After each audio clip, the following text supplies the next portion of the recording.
Shabbat Shalom Umvorach. Nous lirons ce Shabbat en France la paracha de Korach, une paracha très très importante tout le temps et en particulier dans la période que nous vivons aujourd'hui.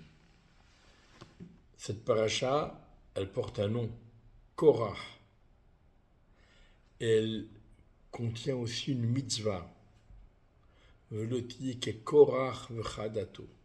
Ne soyez pas comme Korach et son assemblée. Donc, puisqu'il y a une mitzvah de ne pas être comme Korach, il faut comprendre ce qu'était Korach pour ne pas faire la même chose. Et effectivement, dans cette paracha, nous avons des enseignements généraux, mais nous avons aussi des enseignements particuliers. Alors regardez,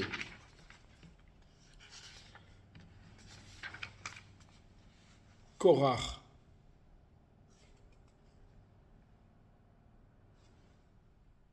il conteste l'autorité de Moshe et de Aaron. Qu'est-ce qu'il prétend? Kol haeda kulam kedoshim, on est tous kadosh, il n'y a pas que vous, tout le monde était kadosh, tout le monde était au mont Sinaï, tout le monde a reçu la Torah, tout le monde a écouté les 10 commandements. Et pourquoi vous deux, vous vous élevez, vous vous mettez en supérieur sur toute la communauté? De quel droit?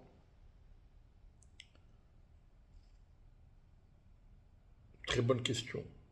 Il n'y a pas eu d'élection. Alors qui choisit? Le problème, c'est que quand Korach dit tout le monde était au mont Sinaï, tout le monde a reçu la Torah, tout le monde a écouté les 10 commandements.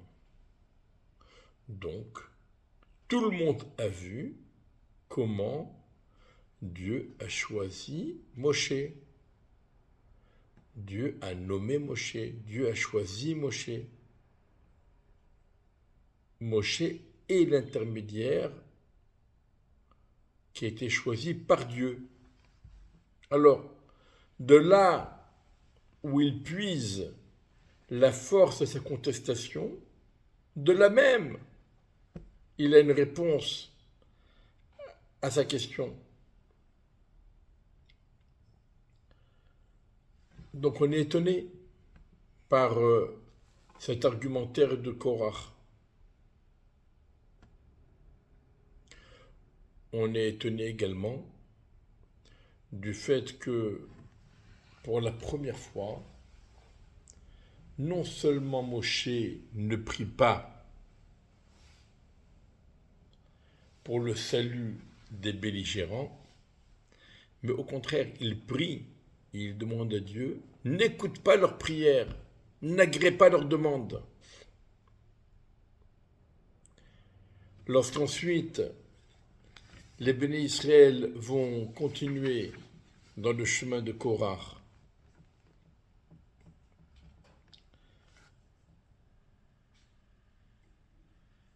et que Dieu veut punir tous les bénis Israël, Moshe prie pour les bénis Israël, mais pas pour Korach. Que dit Moshe? Ha'ish echad yecheta val kol ha'eda tiktsof. Un homme faute et tu fais une punition générale.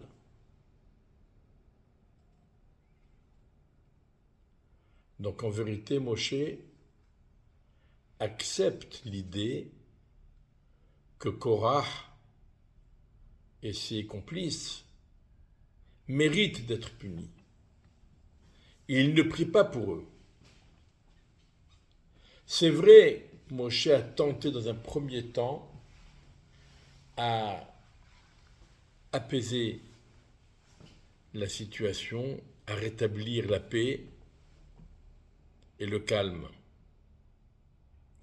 Moshe a tenté une démarche auprès de Korach, de Datan et Aviram et de leurs complices. Mais elle n'a pas abouti. Et donc, Moshe ne prie plus pour eux. Il prie pour les bénis Israël qui se sont laissés, encore une fois, prendre dans la vague de la folie de Korach, mais il ne prie pas pour Korach et ses complices.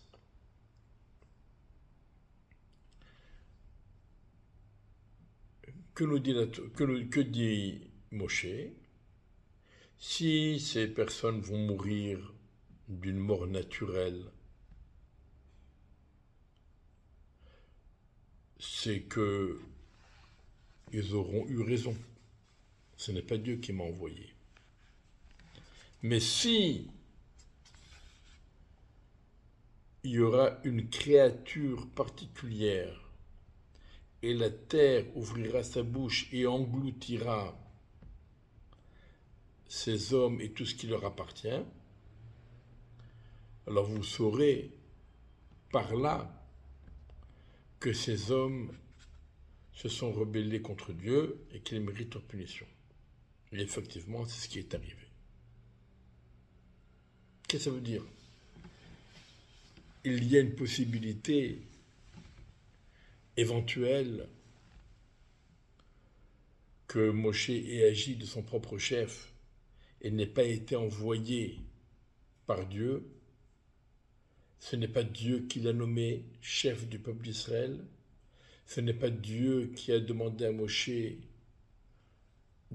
de nommer Aaron, son grand frère, comme Kohen Gadol et comme chef de la tribu de Lévi. Ce n'est pas Dieu qui a demandé à Moshe de nommer Elitzaphan, fils de Uziel, comme chef de la famille des Kéati, puisque dans la tribu de Lévi, il y avait 3 familles, 3 grandes familles, Kehat et Gershon, Kehat et Merari. C'est Dieu qui est à l'origine de toutes ces nominations. Alors, pourquoi il conteste? Donc en vérité, Korach n'a aucun argument réel à opposer à Moshe Rabbeinu. Korach sait très bien que la vérité est avec Moshe Rabbeinu. Tout ce que Moshe Rabbeinu a fait, il l'a fait sur ordre de Dieu. Mais ça ne lui plaît pas. On n'est pas toujours content des décisions divines. On préférerait que les choses se passent autrement. On ne peut pas toujours contester. On ne conteste pas. Mais malgré tout, on n'est pas content. Et Korach s'insurge. Korach ne supporte pas ce qu'il considère comme un affront qui lui a été fait. S'il est vrai que Amram, le père de Moshe et Aaron, s'il est vrai qu'Amram était le fils aîné de Kehat, le deuxième, c'est Yitzhar. Et donc, si Amram a le droit de par Moshe et le roi, Aaron le Kohen Gadol, la troisième part revient à Korach, qui est l'aîné de Yitzhar, et donc c'est à lui d'être le chef de la famille de Kehat, et non pas Elitzaphan, le fils d'Uziel, qui est le 4e enfant de Kehat. Ni le 2e, puisque le 2e c'est Yitzhar, ni le 3e, puisque le 3e c'est Hevron. Uziel est le 4e. Et donc, lorsqu'on a court-circuité Korach, eh bien, à juste titre, c'est naturel, il se sent offensé et il est vexé. Il aurait pu en parler calmement avec Moshe, en discuter. Moshe lui aurait expliqué que cela ne dépend pas de lui, c'est Dieu qui a décidé. Non. Korach a décidé de s'en prendre à Moshe ouvertement et publiquement, et il a monté il a fait une manifestation. Il a pris les plus grands notables, 250, bien sûr avec Dathan et Aviram qui sont les opposants de toujours à Moshe et Aaron, même en Égypte, Dathan et Aviram étaient déjà opposés à Moshe, et il monte une fronde contre Moshe. Maintenant, il faut argumenter. Des arguments, il n'y en a pas. La vérité est claire. Mais le ressenti aussi. Alors qu'est-ce qu'on fait? Korach a décidé de donner à son ressenti la pleine puissance et à mettre de côté la vérité. Mais comment mettre de côté la vérité? La Letzanout. C'est quoi la Letzanout? Ça veut dire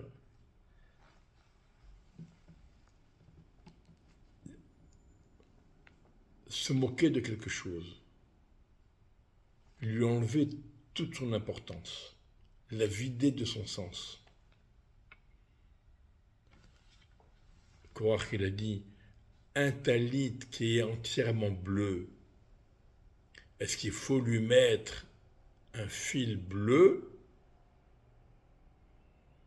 Moshe lui a dit, bien sûr, ça n'a rien à voir, l'étoffe c'est une chose, et les fils du tzitzit c'est autre chose, ça n'a rien à voir. Mais c'était suffisant. Korach a utilisé les midrashim, le bleu nous rappelle la mer nous rappelle le ciel nous rappelle le trône céleste. Et donc si tout le talit est bleu, j'ai pas besoin d'un fil bleu en plus aux quatre coins du vêtement. Est-ce que c'est juste? Est-ce que c'est vrai? C'est de la rigolade. Une maison qui est pleine de Sefer Torah a-t-elle besoin d'une mezouza? Elle est déjà pleine de Sefer Torah. Les assureurs vous diront, ben justement, il faut mettre une mezouza en plus pour protéger le Sefer Torah. Mais Korach, il s'est moqué de la réponse de Moshe. C'est comme aujourd'hui, on vous dit, à l'époque, il y avait des problèmes sanitaires, mais aujourd'hui, toutes les viandes sont cachères. Et puis à quoi ça sert de faire la shrita? Et qu'est-ce que ça peut arriver si j'ai mangé un petit vermisseau qui n'est même pas visible à l'œil nu? On ne le voit même pas. Qu'est-ce que ça fait? Et qu'est-ce que ça change si comme ci et comme ça, etc. Ça s'appelle la Letzanout.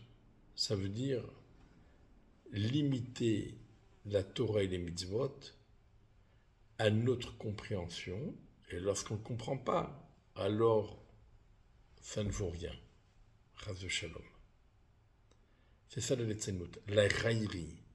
La raillerie, la Letzanout, ce n'est pas faire des blagues pour s'amuser, pour se détendre. Ça dépend des blagues. Mais lorsque la blague, son but est de déconsidérer quelque chose, c'est ce qu'on appelle la Letzanout.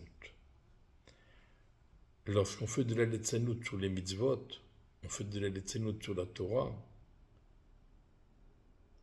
on n'a pas argumenté contre la mitzvah, on n'a pas argumenté contre la Torah, mais on l'a vidé de sa valeur, on l'a dévalorisé. Des fois, on fait des jeux de mots avec les mots de la prière.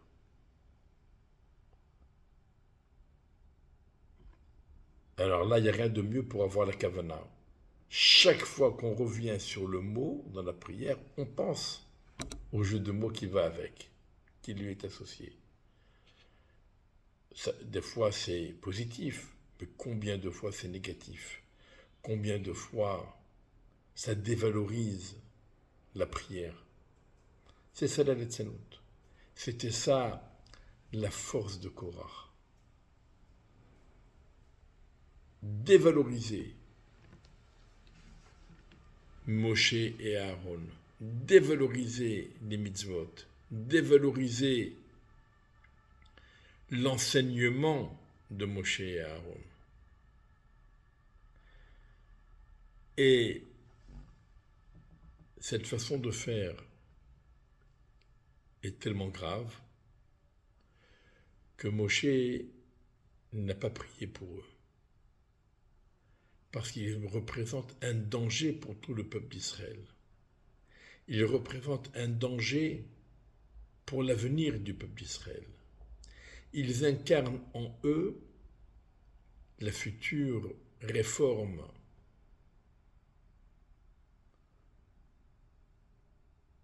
la réforme. C'était eux les premiers réformés. C'était eux, ils ont ouvert le chemin de la réforme. Ils n'ont pas de takana. Quelqu'un qui est capable de reconnaître la vérité quand on la lui explique, et de l'accepter, et de l'assumer.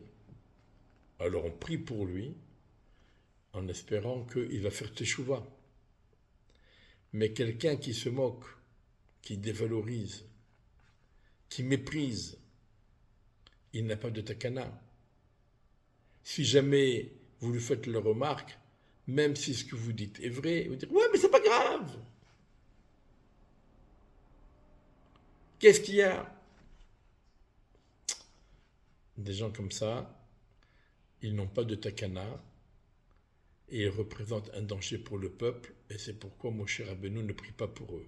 Moshe Rabbeinu prie pour le peuple, qui a fauté en se laissant entraîner, mais qui n'a pas cet état d'esprit. Par contre, pour les gens comme Korach, qui avaient cet état d'esprit, alors Moshe accepte qu'il soit puni de manière significative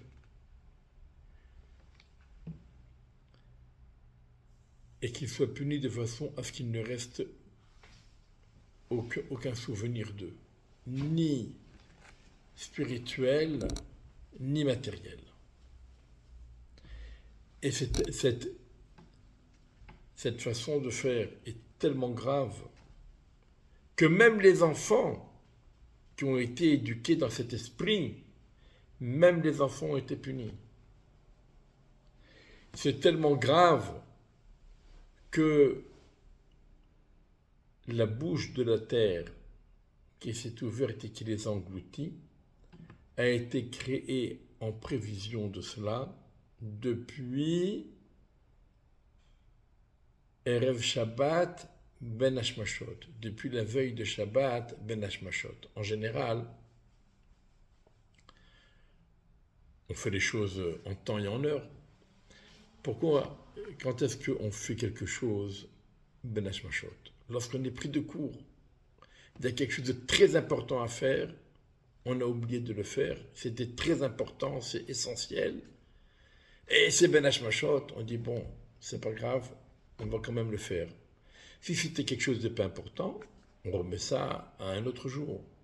Mais quand c'est très très important, alors on le fait, c'est Ben Hashmashot. Cette bouche, c'est pas la seule. Il y a encore 2 autres bouches. Mais pour cette première paracha, on dit dans Pirkei Avot, Asarat Dvarim Nivru Berav Shabbat Ben Hashmashot, il y a 10 choses qui ont été créées la veille de Shabbat Ben Hashmashot. Ça veut dire dans l'urgence. La première, Pi Haaretz, la bouche de la terre qui a englouti Korach et Datan et Aviram. Parce que la faute de Korach, Datan et Aviram était tellement grave et elle était tellement dangereuse qu'on ne pouvait pas laisser les choses sans y remédier. Voilà un des enseignements de la paracha, et à nous de ne pas être comme ça. On en voit d'autres, des enseignements. On sait, par exemple, la part active des femmes dans cet épisode, que ce soit du bon côté avec la femme de Korah, que ce soit du mauvais côté avec la femme de Korah qui l'aurait poussé dans le mauvais chemin de la faute, que ce soit la femme de On Ben Pelet qui a sauvé son mari et qui la remet dans le droit chemin. Mais on voit également quelque chose de terrible tout à la fin de cet épisode. Lorsque Dieu décide de mettre un terme aux discussions, alors il demande à Moshe de prendre les bâtons des 12 chefs de tribu, de les mettre dans le Ohel Moed, et le bâton qui fleurira représentera celui, donc le propriétaire de ce bâton sera celui que Dieu a choisi, que Dieu a élu pour le servir. Et bien sûr, c'est le bâton de Aaron qui a fleuri, donc c'est bien une confirmation que le choix de Aaron était par Dieu. Alors qu'est-ce qu'on nous dit ? Chacun a vu, a constaté. Voilà le résultat de l'examen. C'est Aaron. Ils ont vu. Et chacun a pris son bâton. Ils sont partis. Voilà. Tout est bien qui finit bien. Et alors, et tout ce qui s'est passé entre-temps, 14 700 sont morts. L'affront qui a été fait à Moshe et à Aaron et à Elitzaphan ben Uziel en chemin aussi. La rébellion, comme si de rien n'était. Ça passe. Et là, c'est quelque chose de très grave. Ici, la Torah nous montre la difficulté de reconnaître son erreur. Bon, d'accord, allez. C'est pas moi, c'est lui, très bien. Ça ne veut pas dire que j'aurais pas pu l'être. Ça ne veut pas dire que j'ai tort. Ça ne veut pas dire que ceci. Bon, mais Dieu a décidé de lui, d'accord. Il a peut-être une ou deux qualités que moi je n'ai pas.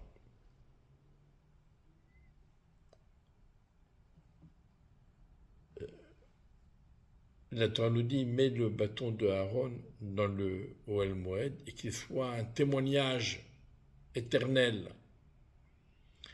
Pas simplement un témoignage éternel que Aaron a été choisi, mais un témoignage éternel de la difficulté que nous avons à reconnaître nos torts.